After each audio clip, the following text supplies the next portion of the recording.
sakykit, ar jums patinka pirkti? O ar patinka pirkti taip, kad nepermokėtumėt? Šiandien būtent mūsų laivas apie tai. Pas mane svečiuojasi jau tikiu ne vienam matyta ir žinoma viešnia Gintautė Liukinevičienė. Labas, Gintauta. Labas, va, turbūt girdžiuosi, kad ieškau mūsų video, nes labai noriu pasidalinti ir su savo aplinka, nes manau, kad šiandieninė mūsų tema tikrai aktuali, jinai yra kiekvienam žmogui, absoliučiai kiekvienam, nes kiek aš matau dar, kiek sutinku žmonių, kurie nustemba išgirdę šio susitikimo temą. Iš tiesų taip, žinok, nes mano aplinkoje irgi lygiai taip pat labai daug kas arba nežino, arba žino iš kažkokių istorijų prisiklausę ir, žodžiu, vėlgi gaunas, kad vis dėlto nežino. Taip. Tai va, tai šiandien kviečiu pašviesinti visiems galvas ir mintis, tie, kurie žino, arba tie, kurie nežino, tiesiog sužinoti, kas yra tas MyVault ir kodėl mes kalbam šitame kontekste pirkimų ir dar, sakykime, nepermokant pirkimų, ar ne? Tai Gintauta, galbūt trumpai, kadangi tu pati esi jau MyVault ir vizionierė, ir jau 15 gal metai, kiek tu čia šitame kontekste MyVault, ar ne? Tai, kaip sakant, viskas skersai išilgai, žinai, tai dėl to labai geras tavim kalbėti, nes visi atsakymai čia vietoje. Tai gal nuo to ir pradėkim. Tai kas tas MyVault, tiem, kurie iš vis negirdėję arba tiesiog girdėję kažkaip kitaip? Aš gal pradėsiu nuo liaudiškos patarlės, kai sako, jeigu duoda, tai imk. Ir žmonės tikrai šitą patarlę žino, ar ne? Bet kai atsiranda galimybė, kai duoda, jie bijo priimti. O vis prašom, kaip sakau, visatos prašom, duok, žinai, bet kai galimybės jo, tada išsigastam, atsitraukiam, nu taip, čia tiesiog. Jo, nes ar taipgi gali būti, kad gali duoti? Tai kas čia kaip čia duoda? Jo, tai aš irgi noriu pasakyti, kad iš tiesų pati kompanija jau daugiau nei 20 metų, Lietuvoje daugiau nei 13 metų veikia. Ir tai yra tiesiog lojalumo programa. Kitaip dar kalbant, tai yra pirkėjų, pardavėjų bendruomenė, kur naudas turi visi, nes pardavėjai, mes visi žinom, kad pardavėjai kuria be galo daug įvairių lojalumo programų. Nuolaidų kortelės, įvairios taškų kaupimo ten ar ne variantai, žodžiu, ko tik nedaro, išpardavimai ir taip toliau. Tai čia irgi yra absoliučiai tokia galimybė, tik jinai yra ne tai, kad regione, ne tai, kad kažkokioje vienoje šalyje, bet tai yra lojalumo programa, kuri veikia šiandien dienai 57 šalyse ir jie apjungia ne tik, sakykime, keletą kažkokių tai verslų, fizinių verslų, ne vien tik tai, kad keletą didžiųjų prekybos tinklų. Tai yra lojalumo programa, kuri apjungia fizinius partnerius. Jie gali būti ir didieji prekybos tinklai, ir smulkusis bei vidutinis verslas, plus internetiniai prekybininkai. Ir tai yra 57 šalyse. Tai prekybininkai tam, kad pritraukti klientą, jie dalį pinigų per MyVault lojalumo programą žmonėms grąžina atgal. Belieka juos tik pasiimti. Okay, iš kur čia tas gerumas, žinai, tų visų norinčių jų grąžinti, nes čia kaip ir natūraliai kyla klausimas, nu, tai dėl ko čia tie verslai turėtų būti suinteresuoti? Nes, kaip minėjau, tai yra bendruomenė, ar ne? Tai yra pirkėjų, pardavėjų bendruomenė turinti lojalumo programą. Ir čia, kaip ir minėjau, laimi visi. Tai paminėjom, ar ne, tai, kad jeigu pirkėjas eina pas MyVault prekybininką, jam dalis pinigų grįžta atgal, tai čia jau viena pusė laimi, o ką laimi tada prekybininkas? Prekybininkas, kada jisai duoda piniginę grąžą per MyVault lojalumo programą, jis gauna savo reklaminius kanalus ir ne vieną, ir plus papildomus klientus. Nes iš mūsų bendruomenės žmonės, aš žinau ir tu, ir aš, ir kiek dar žmonių Lietuvoje, apie 150 000 vien tik Lietuvoje, Galbūt dar ne kiekvienas tapęs nariu tuo naudojasi, bet jeigu žiūrint į statistiką, tai dabar yra apie 150 tūkstančių pirkėjų Lietuvoje, kurie šioje lojalumo programoje turi savo narystę ir jie, aš tikrai pati žinau ant savęs, jeigu man kažko reikia, aš tikrai neperku bet ko. Aš esu jau tam amžiui, kada man nereikia vaikam batų, sakykime, ar ne, nes vaikai užaugę. Aš esu tas žmogus, kur, sakykime, tie poreikiai nėra jau tokie labai dideli, bet vis tiek man reikia pakeisti telefoną. Aš žiūriu, kur yra partneris prekiaujantis telefonu. Jeigu aš darau kažkokį susitikimą ar verslo, ar su draugais ir noriu nueiti į kavinę, aš pasižiūriu, kur šalia arčiausiai yra kavinė, kuri taip pat yra MyWoldo partneris. Jeigu man reikia, sakykime, viešbučio, ar ne, nes tikrai daug keliauju, aš vėl ieškau, kur galėčiau perkuriauti, sakykime, ar TravelVault mūsų kelionių platforma, ar ne, yra, kur aš galiu gauti viešbutį, nes man dalis pinigų grįžta atgal. O pardavėjas tokiu būdu gauna mane kaip papildomą klientą. Nes aš toj pačioj Marijampolėje, pavyzdžiui, tikrai gėlių, pavyzdžiui, pavyzdys gėlių kioskai, jų yra labai daug. O dabar Guboja yra ta vieta, kur aš, jeigu man reikia gėlių, aš visada keliauju į Guboją, nes Guboja yra mūsų partneris. Tiesiog Guboja gavo irgi papildomą lojalų klientą, kuris ateina visada, jeigu yra Marijampolėje. Tai va, tai čia ir yra tas, kad o kodėlgi verslui netiduoti tą dalį kažkokį tai procentą, nes kaip ir pradėjom pokalbį jau pradžioje, kad verslai kuria savo lojalumo programas. Tai kam verslui kurti savo lojalumo programą, kur tu gali ateiti į tą tarptautinę, pasaulinę programą ir gauti dar klientą ne tik iš Lietuvos. Lietuvos verslas gali gauti klientą iš bet kurios šalies. Jie dabar žmonės ir keliauja, ir turistauja, ir šeimos, ar ne, mišrios ir taip toliau. Tai žmonės grįžta iš užsienio pagyvenę, ten grįžta atgal gyventi į Lietuvą. Tai va, tai tas ir yra visos naudos, yra, kitaip sakant, prekybininkai dalinasi savo pelno dalimi su pirkėjais. Dalį pinigų grąžindami atgal. Nuostabu. Ir klausimas, ar čia nėra kažkokio tai pririšimo, prisirišimo ir kažkokios tokios, žinai, kur kas mėnesį kažką turi daryti, kažką įsigyti būtinai ir taip toliau. Taip, šita baimė irgi labai dažna žmonėms, todėl kad daugelis sako, čia galbūt va dabar kalbat, kad galima registruotis nemokamai, o paskui atsiras kažkokios sąlygos, ar ne, nes mes žinom, kad tikrai žmonės daug kur, taip liaudiškai tariant, nudegę, išbandę kažką kažkur.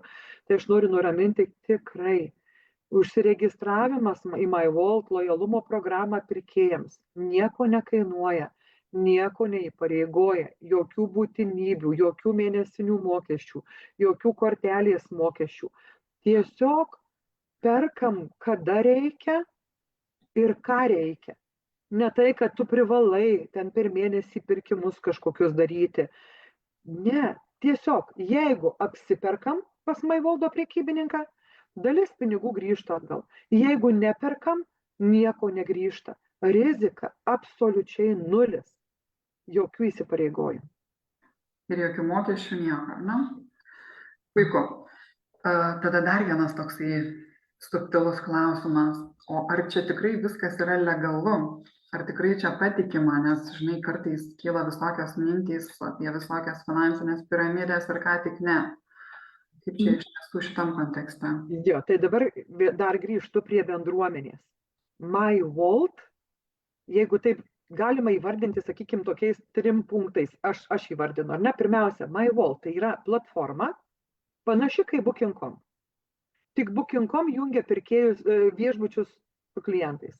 MyWoldo irgi yra platforma, kur jungtis yra MyWoldo ir jungia verslus, ką jau aš išvardinau, ar ne, su pirkėjais 57 šalyse. Kitaip sakant, tai yra čia pirkėjų, pardavėjų bendruomenė turinti savo lojalumo programą.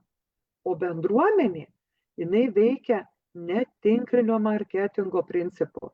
Šita bendruomenė pirkėjų, pardavėjų, jinai veikia tinklaveikos principu. Ką reiškia tinklaveika, jūs patys kiekvienas net nejausdami tinklaveikaujat. Nes jeigu jūs, pavyzdžiui, nusipirkot kažkokie tai skanių lašinukų, sakot, vau, kokie geri rūkyti mėsos gaminiai, ar ne? Arba, pavyzdžiui, nusipirko ten kažkokį gerą rūbą ir džiaugiatės irgi, vau, kaip faina, nusipirkau pas tą prekybininką. Tai yra tinklaveika. Ir čia tas pats lygiai taip pat, jeigu aš kažką nusipirkau pas MyVoldo partnerį, aš tuo pasidžiaugiu garsiai. Nes aš esu šitoj bendruomeniai, aš noriu būti pati lojali verslam MyVoldo, aš rekomenduoju kitiem, bet tai nereiškia, kad žmogus negali apsipirkti kitur. Tai nėra privaloma. Aš tiesiog pasidžiaugiu, jeigu man kažkas patinka, ar ne, aš pasidalinu su kitais, palaikydama būtent verslą. Ir ypatingai daugelis žmonių, aš matau ypač prieš šventes, pavyzdžiui, prieš Kalėdas, daugelis net ir Facebook'e transliuoja, palaikykime vieni kitus, palaikykim smulkų ir vidutinį verslą, ar ne? Tai va čia irgi yra, palaikykime smulkų ir vidutinį verslą, nes kompanijos pagrindinis akcentas yra būtent verslai MyVoldo lojalumo programoje smulkaus ir vidutinio dydžio verslai, ar ne? Tai būtent šitas ir yra tinklaveikaujant. Verslai vėlgi mokom verslus, ar ne, kad jie tarp savęs draugautų. Aišku, apie verslus mes kalbėsim dar kitą mūsų laivę, ar ne? Rytoj tuo pačiu laiku, įsiterpsiu iškart 15 valandą, turėsim būtent verslams skirtą irgi pokalbį. Taip, tai va, tai tiesiog tas ir yra. Tai yra bendruomenė, kuri gražiai bendradarbiauja, tinklaveikauja, pasidžiaugia ir nusiunčia kitam draugui, sako, žiūrėk, eik, apsipirksi ir dar tau dalis pinigų grįš atgal. Nes tu vis tiek pirksi lygiai tą patį, ką ir tai pirktum. Kiek matom žmonių vaikščioja iki parduotuvėse, didžiausi krepšiai, ar ne, pilnos tašės, vežimėliai. Ir iki irgi yra partneris, sakykim, tai kodėl perkant maistą, nes susigrąžinti dalį pinigų atgal. Na, aš jau tiesiog nenoriu veltis, bet tik norėjau paminėti, nes daugeliui žmonių būna, žinai, tas labai irgi svarbu, kai pamini, kad va ir didieji net patikėjo. Tai čia va tas, nors tikrai man asmeniškai, man taip norisi, kad kuo daugiau palaikytumėm tą smulkų į verslą. Ar ne, bet žmonių psichologija, nu tai ar yra ten dar kažkas žinomo prekinio ženklo, tai aš noriu pasakyti taip, iki mūsų partneris, vaga, mūsų partneris, Vieda mūsų partneris, Gera dovana, avalynė, ne, jeigu žiūrint Pink Pharma, aš jau čia vardinu tai, ką Lietuvoje daugelis žino, arba internetinis Temu daugelis apsipirkinėja, ar ne, About You, AliExpressas. Tai va čia yra tie žinomi prekiniai ženklai, Lietuvoje tikrai irgi žino kiekvienas juos, tai jie irgi yra MyVoldo partneriai, įsivaizduokit, netgi tokie verslai. Ir tai mato vertę čia ir grąžina dalį pinigų atgal. Ir aš dar, Žaneta, vieną baimę iš karto irgi noriu nuimti, nes nežinau, ar tu ją pasižymėjai savo klausimuose. Man labai dažnai žmonėm baimė būna, kaip grįž pinigai. Jie grįžta grynaisiais, ar ne? Tai va tas grynieji žmogus sako, kaip jie grįž, kur grįž. Ir baimė, kai pasakai, kad tavo grynieji pinigai gali sugrįžti į tavo banko sąskaitą. Ir tada žmogui iš karto baimė, kad kažkam reikės duoti savo banko duomenis. Tai aš noriu irgi nuraminti, kad kiekvienas pirkėjas, kai užsiregistruoja į šitą lojalumo programą, jis gauna savo paskyrą, kaip bankininkystė būtų.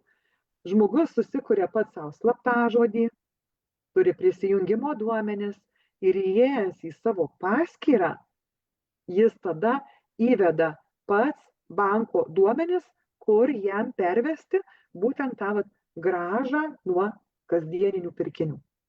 Jo, čia žmonėm ganėtinai tokia skaudi tema, nes reikia savo duomenis. Kažkas, matai, gali tos duomenis panaudoti nežinia kam. Jo, ir noriu dar pasakyti, kad šita lojalumo programa, pati MyVoldo kompanija turi labai stiprią žmogaus duomenų apsaugos programą. Tikrai netgi daugelis verslų savo lojalumo programas nutraukia ir ateina čia, nes mes žinom labai, kad tai yra teisiškai labai svarbu, ar ne, ir rizikinga verslam, jeigu jie neturi stiprios duomenų apsaugos pirkėjų. Tai va, mes turime stiprią žmogaus duomenų apsaugos programą ir tikrai žmogus saugiai gali jaustis čia. Puiku. Tai dar toks klausimas, ar tikrai galima atgauti pinigus už tuos pirkinius? Ar yra ten kažkokios irgi sąlygos ir kaip čia šitoj vietoj? Tai Lietuvoje, pavyzdžiui, jeigu pirkėjas padaro pirkinį, jeigu jam susikaupė 3 eurai jau grąža, kaip minėjau, jeigu jis nori į banko sąskaitą, jis gali nurodyti į banko sąskaitą, įvedė banko duomenis, ar ne, ir užstatė nustatymuose, kad pervesti į banką, ir jam kas 3 eurai yra, vieną kartą per mėnesį pavedimai yra padaromi į banko sąskaitą. O aš čia tokią bendresnį klausimą norėjau, ne tokį techninį. Žodžiu, ar tikrai, kada aš perku, sakykime, iš kažkokio tai partnerio, ar tikrai kiekvieną kartą aš galiu susigrąžinti tos pinigus? Tai jeigu žmogus perka pas MyVoldo partnerį, tai taip. Jeigu jis perka, bet vėl aš ką rekomenduočiau, aišku, yra, kada partneriai, prekybininkai jungiasi į šitą lojalumo programą, visada prie jų irgi yra aprašas ir parašyta sąlygos, kokiom paslaugom, kokiom prekėm yra taikoma, nes pavyzdžiui, alkoholis, ar ne? Lietuva yra tokia šalis, kur alkoholiui ir tabako gaminiams nuolaidos negali būti taikomos. Tai pavyzdžiui, jeigu mes einame į kavinę, reikia prisiminti, kad jeigu pasivaišinom kaviniai, pavalgėm ir jeigu išgėrėm kažkokį alkoholinį gėrimą, tai kaviniai mums reikia paprašyti atskiro čekio maistui ir atskiro alkoholiniams gėrimams. Negali būti tam pačiam čekyje būtent ir alkoholis, nes tada čekis visas bus anuliuotas ir grąžos nebus. Tai va čia, sakyčiau, tokia išskirtinė sąlyga yra Lietuvoje, tikrai ne visose šalyse, tikrai ne. Būtent jeigu mes, sakykime, perkame ne alkoholį, kad jis būtų atskiram čekyje. Supratau, nu ir puiku. Ir dar tada klausimas, sakykime, jeigu aš užsiregistravau Lietuvoje, ne, kaip čia dabar iš paskyros, beje, galėsim pasidalinti irgi čia po šituo laivu, užsiregistravau Lietuvoje, ar galiu irgi pirkti kažkur užsienyje? Aš pati esu labai geras pavyzdys, aš esu užsienietė, mano ID numeris yra airiškas, aš gyvenu Airijoje. Paskutiniai 2 metai daugiau Lietuvoje mane visi mato, ar ne, dėl mūsų Etmedia projekto, apie kurį kalbėsim trečiadienį 3 valandą, ne? Tai va, bet aš grįžtu dabar prie mūsų temos. Tai aš esu konkretus pavyzdys, nes jeigu aš parodyčiau savo išklotinę pirkinių, tai aš kaip ir minėjau, kur tik tai yra įmanoma ir ko tik tai prireikia, ir jeigu aš randu partnerį, aš viską perku Lietuvoje, tai ką, verslai Lietuvoje gauna mane kaip airišką klientą, nes aš ateinu su airiško ID numeriu. Ir čia be kita ko, irgi dabar mes turėjom šiais metais ir mūsų konferencija buvo Budapešte. Ir aišku, kai tik tai atvažiavom, norėjom pavalgyti, visų pirmiausia susiradom restoraną, kuris yra partneris. Žodžiu, kur bebūsime, labai paprasta, nes kiekvienas pirkėjas turi MyVolt programėlę telefone ir per programėlę mes matom aplink save 30 km spinduliu vietas, kur yra MyVoldo prekybininkai. Ir galima išsifiltruoti tai, ko reikia, ir tiesiog yra labai patogu, nes keliaujant į bet kurią šalį, į bet kurį miestą, visada mes galime matyti, kur tos vietos mūsų partnerių yra ir kad pas jį apsilankius grįž grąža, aišku. Ir dar vieną tokį, labai gerai, ačiū. Ir dar vieną tokį klausimėlį. Nu, vat ką daryti, žiūrėk, jeigu mano mėgstami kažkokie tai pardavėjai nėra MyVolde. Gal ten kažkur turguje, žinai, gal kažkur kažkokios kitos parduotuvės, kurias aš mėgstu, bet ne MyVolde. Ką man tada daryti? Oi, žinau, kaip dažnai aš tą girdžiu. Nes kartais, kai pakalbė su žmogu, aš nieko neperku. Tai taip mane nustebina, kai sako, aš nieko neperku. Tada, kai pradedi gilinti, sako, vat būtent taip, ar ne, tai aš ten turguje mėsą nusiperku pas ūkininką, ar ne, medų pas bitininką, ten duona kepyklėliai. Tai aš visada tada ir atsakau žmogui, žinai, jeigu tu tuo mėgaujasi, jeigu tai yra gera produkcija, tai pakvieskim tą ūkininką, pakvieskim tą bitininką, pakvieskim kepyklėlės savininką pokalbiui, nes mes jiem turim super gerą pasiūlymą. Dabar ypatingas laikas yra verslams, ypatingai geras laikas prisijungti į šitą bendruomenę. Ir kodėlgi nepadėti ūkininkui, ar ne? Jis bus laimingas, nes gaus papildomus klientus, o žmonės gaus gerą produkciją, kurią tu mėgaujasi pats. Super, nu va, tai čia labai gerai ir kaip tik, kaip sakant, įvadas į rytojaus temą, nes rytoj liesim daugiau verslų tematiką, kaip ten tiem verslam čia patekti ir kokios tos superinės dabar sąlygos, kad jie galėtų tai padaryti. O užbaigiant, galbūt dar kažką tai nuo savęs, nes matau žmonių, kol kas klausimų neturim, bet jeigu turite, rašykite, kol dar mes čia. Ir galbūt dar kažko mes nepaminėjom, ką tu manai tikslinga paminėti. Aš dar irgi pasakysiu, jeigu kažkas ir įrašą žiūrės, tai rašykit klausimus, tikrai mes juos atsakysim, pasižiūrėsim visą mūsų chatą, ar ne, klausimų, atsakysim į jūsų klausimus.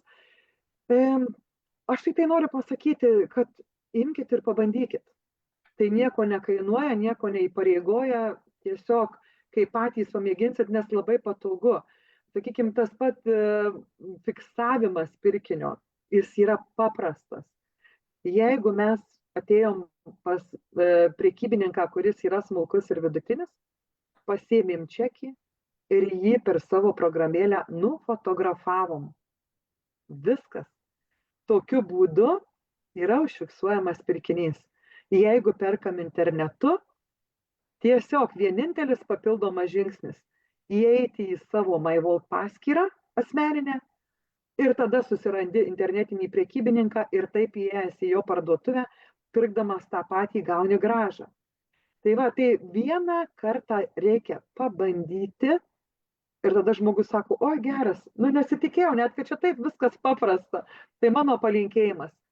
Tiesiog žiūrėkite, po mūsų video bus įkelta nuoroda registracijai į pirkėjus, užeikit, užsiregistruokit ir išmėginkit apsipirkimo būdus. Na, o kada mes čia turėsime dabar kovo mėnesį, kovo kelintą, gal tu pameni?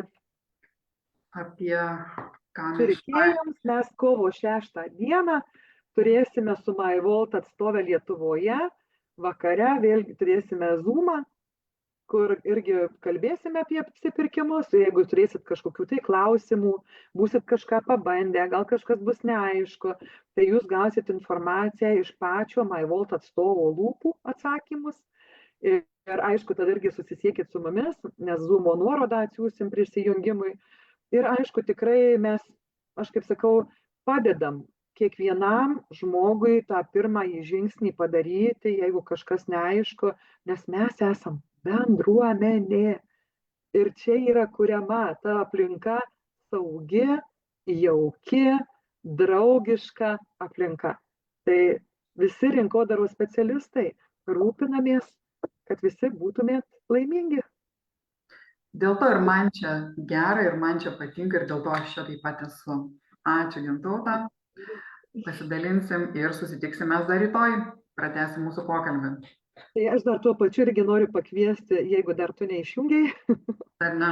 Aš noriu pasakyti, jeigu jūs turite pažįstamų draugų, kurie turi verslus, galbūt jūs patys turit verslus, nesvarbu, koks yra juridinis statusas, pradedant verslo liudijimu ir užbaigiant UAB, prisijunkite rytoj į mūsų trumpą laivą, nes išvardinsime galimybės, vertes, naudas, žodžiu, viską, ką galite gauti, jeigu jūsų verslas taps MyVault partneriu.